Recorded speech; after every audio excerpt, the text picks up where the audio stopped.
Twitter special. No, she's leaving. Is she? Yeah, she's got a YouTube comments.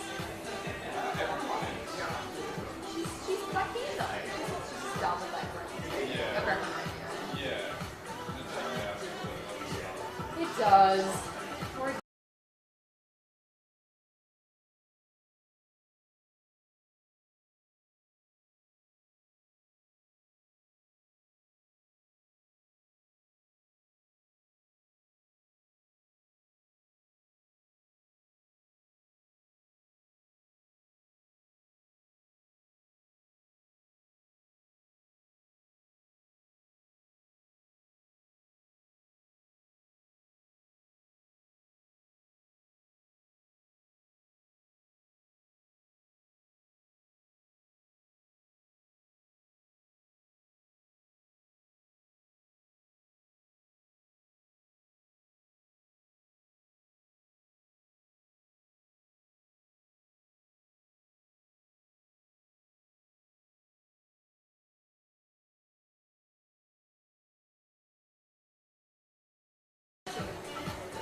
I did Win, and I did Harvey Day, and then I shot that YouTube down. Thank you. And then I did Rocky and then Tarzan.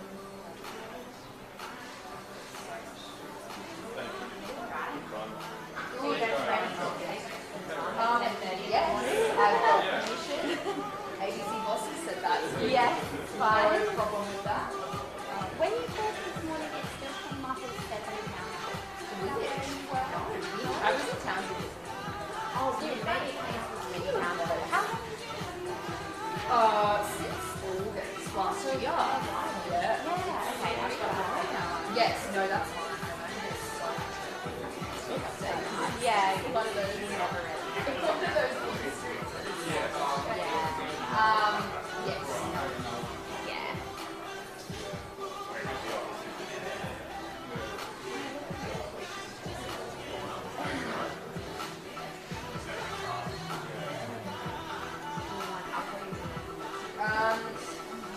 Mango cute emails and today. There's a post I'm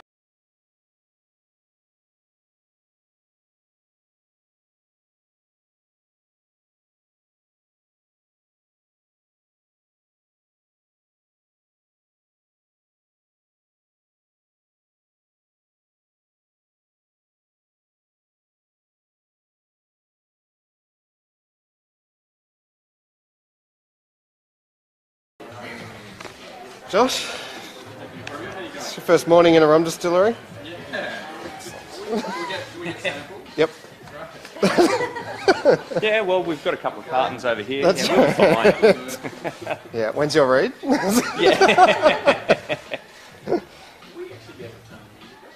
Yeah. That's me. It's only the membrane. It's our soundtrack for the day. Getting there.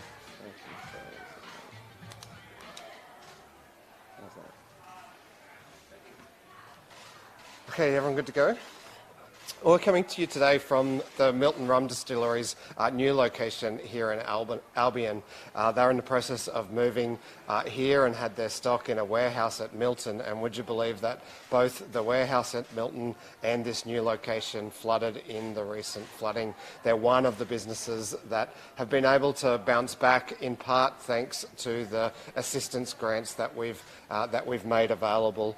We've now paid more than $5.7 million to 437 small businesses, as well as $838,000 to 60 primary producers, $135,000 to 13 NGOs. We've delivered $16.6 million to 89 1,000 people hardship payments affected by the floods.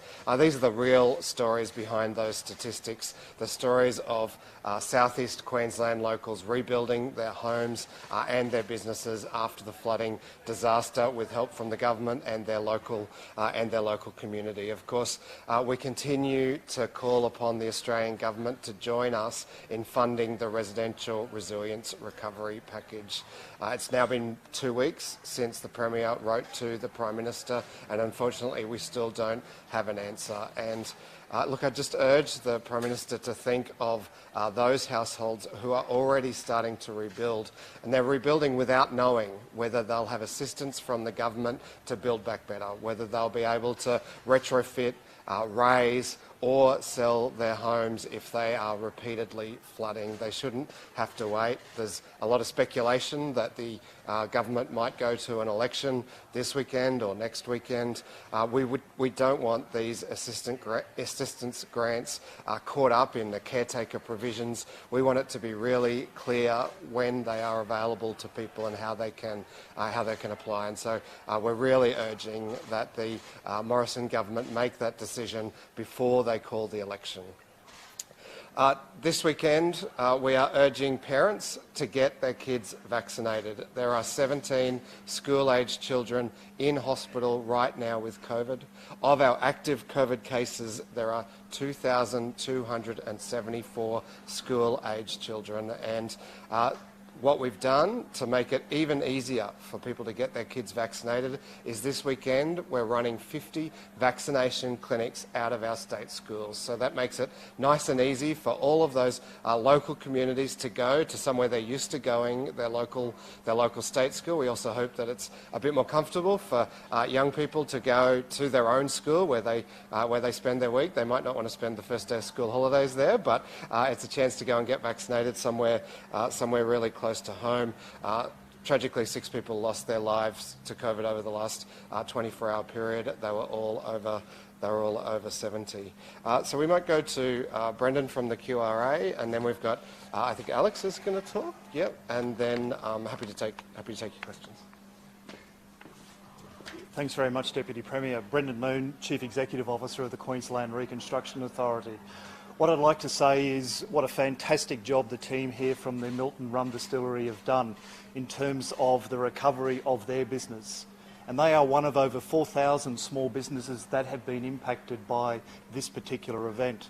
And what I'd like to say to those other small businesses who are in the process of recovery, there are grants available, there are other additional financial support measures in place to support your recovery. So I certainly ask you, if you need additional assistance, go to the QRider website, www.qrider.qld.gov.au. Similarly, we continue to provide support throughout some 19 community recovery hubs throughout southeast Queensland. And over 400 members of the Queensland Government, not-for-profits, NGOs are there to support people's own recovery from this event. And already that assistance has been provided to some 90,000 people in response to this particular event. I'll hand over to the owners of the distillery now. Thank you. Hi everyone.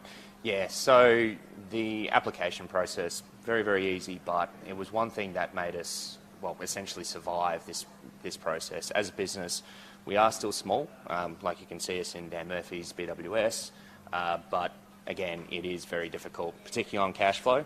So just having that disaster recovery grant really helped us get through. But yeah, I just want to just give a massive thanks to the landlord, James. He's really helped us get through this period. You know, so the water was quite literally up through here, and we've been able to clean out and get everyone else back on their feet, but also surrounding businesses as well. So we've been able to at least help out where we can.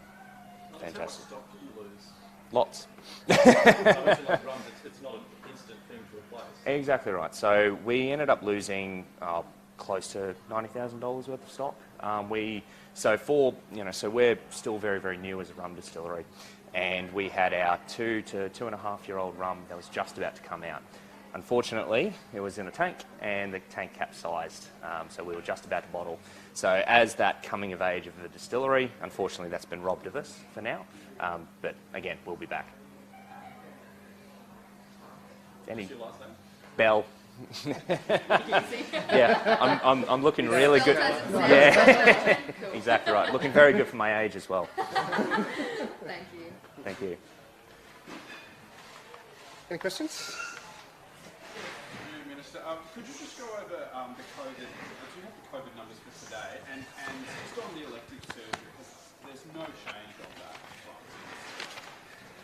that. Just let me see. I should have them.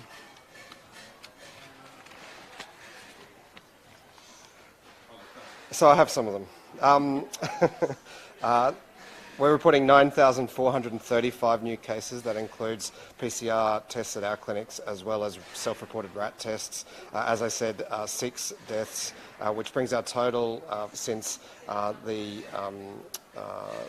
December wave to 739 deaths. As I mentioned, 17 of the people in hospital are school-aged children.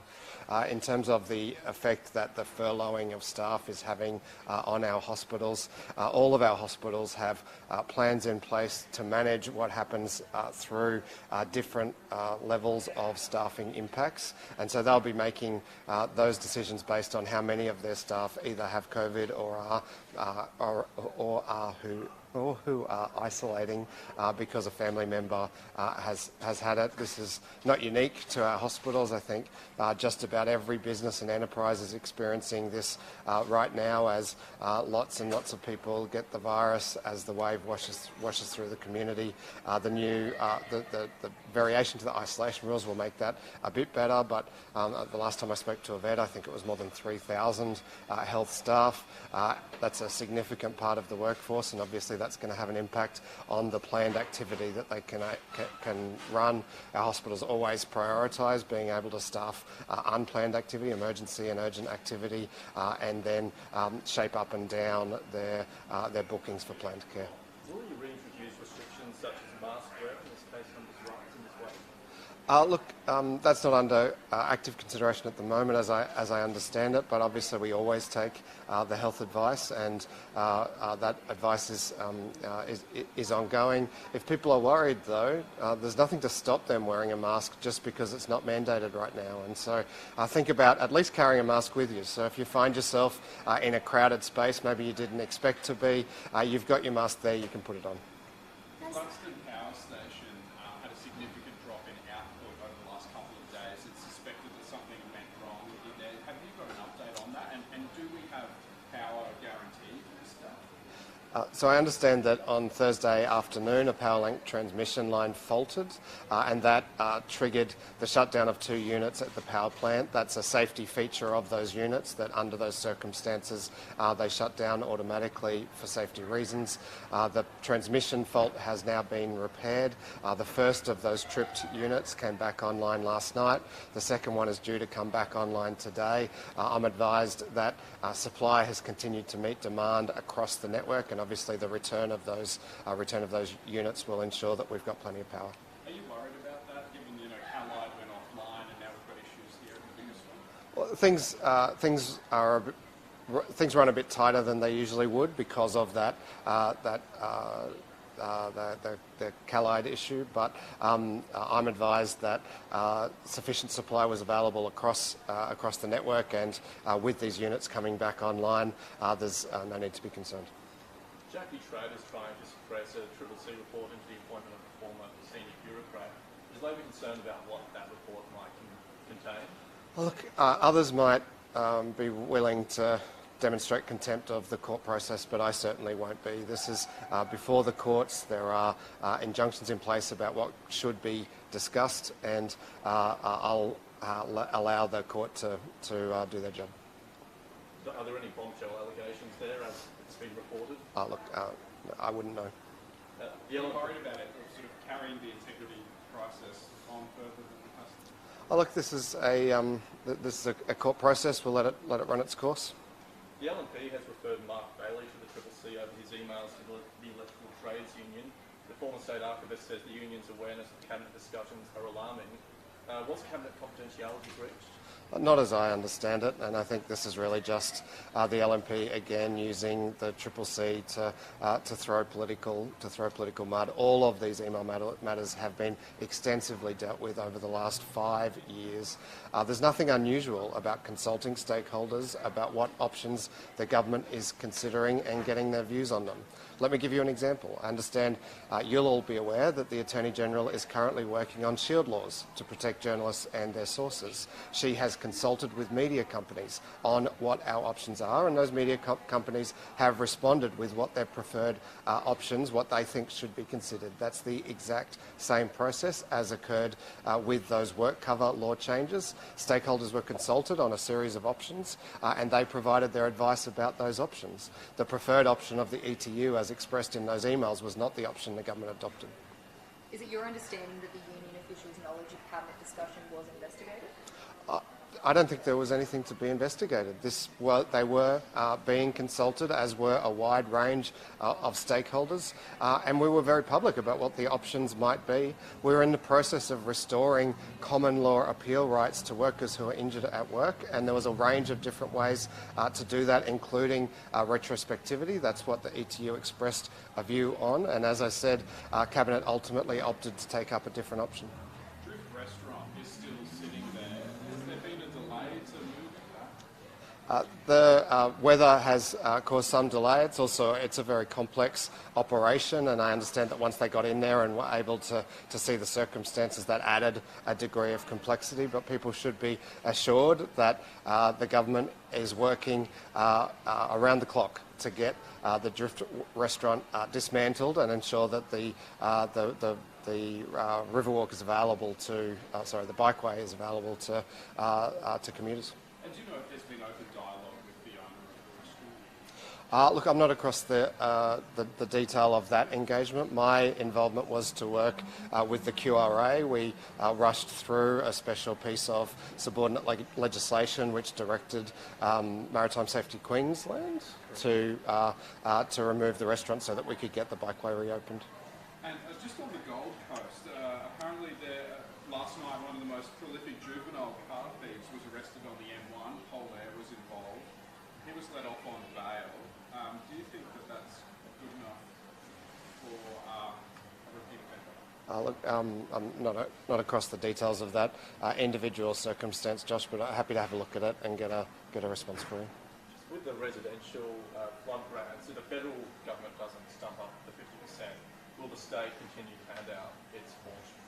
Look, we'll have to review our options if that were to happen, but I don't think it will. I think there is a long history of the Australian government partnering with states and territories after disasters and contributing 50-50. Now, this package is a bit different to previous packages because we've said we don't want to just fund people to build back. We want to fund them to build back so they don't flood again. And look, I understand that might be why it needs a little longer for them to consider than maybe we had hoped. But as I say, they shouldn't have to wait for a 6-week election campaign and then a count and then a new government to be sworn in. These flooded residents deserve to know now whether they will have funds available to them to allow them to build their properties back with more resilience, so that we're not moving people back into houses that have flooded 2-3 times in the last 10 years and likely to flood again.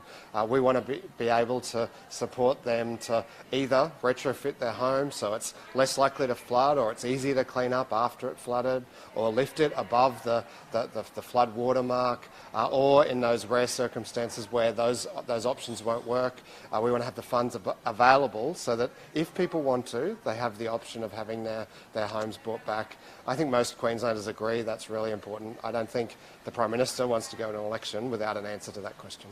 Isn't some money better than nothing? And does the state not have the power to release that now? Yeah, so we have our 50% available, but if we didn't have those matching funds, we would be well short on the number of residents that we would be able to support. And so the package is designed around the disaster assessments that we've done. We know exactly how many homes have been affected. We've been able to extrapolate from that how many people we expect, how many we expect are insured versus uninsured, how many we expect might want to access the retrofitting funding, the raising or the buyback program. If we didn't have the matching funding from the Commonwealth, we would be well short on the number of people we could support. We'd have to go through the difficult process of deciding who you fund and who you don't. That would make the guidelines much more strict. So look, we don't want to go into all of that. We want to be able to support all of the Queenslanders who have been affected to make sure that we don't put them back into houses that will flood again. Sorry, Alexander, can I ask one last question? Yes, of course. Sorry if it's a bit basic, but is this going to be your permanent home now? And do you have any rebranding to do? Good question.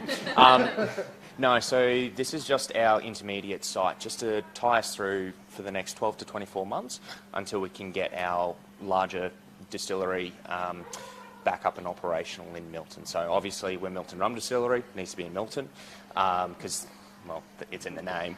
But it's also the historical home for Milton as well. So the Milton Rum Distillery brand's actually a very historical brand. It was started in 1870 and was, ironically enough, wiped out in the 1893 flood. So, you know, we're back.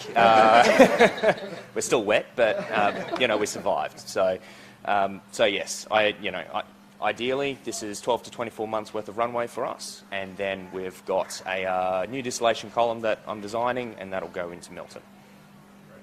No worries at all. Thanks, everyone.